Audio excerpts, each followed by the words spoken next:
Mga sir, welcome po kayo sa aking channel, ang Mom Flourish Channel. For today's video, pag-usapan po natin ang nalalapit na pagdiriwang ng birthday ni Erica.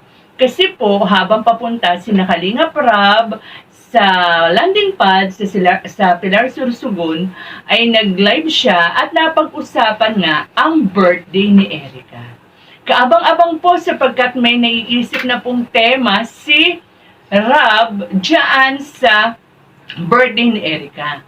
Ano pong sinabi ng GMA Gala Night, Star Magic Ball, sa naiisip ni Rab para sa birthday ni Erica? Sabi niya, kinakailangan daw na lahat na dadalo ay may mga partner. Kaya yung mga kasama niyang Kalinga partner o yung K-Boys na kasama niya sa sasakyan, during that night, nag-iisip na sila kung sino nga ba ang kanilang kukuning partner.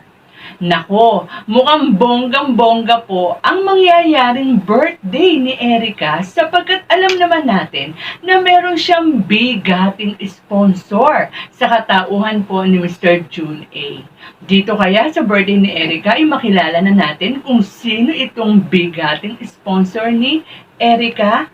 Yan po ang ating pahaabangan at syempre ang mga dadalo na mga sabihin na natin yung mga naging beneficiary o yung tawagin na nating mga prinsesa ng Kalingap ay invited daw po ni Kalinga Prab sa pangunguna syempre ng Rochelle. Kaya sana nga sa pamamagitan ng birthday ni Erica ay matapos na ang intriga sa pamamagitan o sa anong tawag dito? Sa pagitan, hindi pala sa pamamagitan, sa pagitan ng Rochelle fans at saka ng Erica fans. Total naman po, pare-pareho naman po silang pinagmamalasakitan o beneficiary ni Kalinga Prab. So, love-love lang po at wala na po sanang intrigahan. So, abang-abang po tayo sa August 15 na birthday po ni Erica. Pero siguro, mapapanood po natin ang kaganapan sa August 16 na, dahil sabi nga po ni Kalinga Prab, ang okasyon po ay magaganap sa gabi. Pero na lamang kung si Kuya Val ay magla-live dyan sa napaka-espesyal na okasyon sa buhay ni Erica.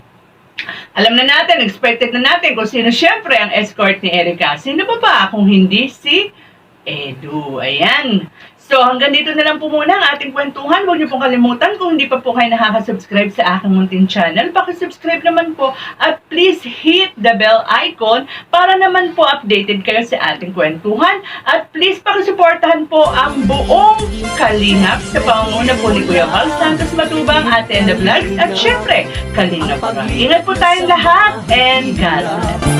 Ang pagtulong niyo ay inspirasyon.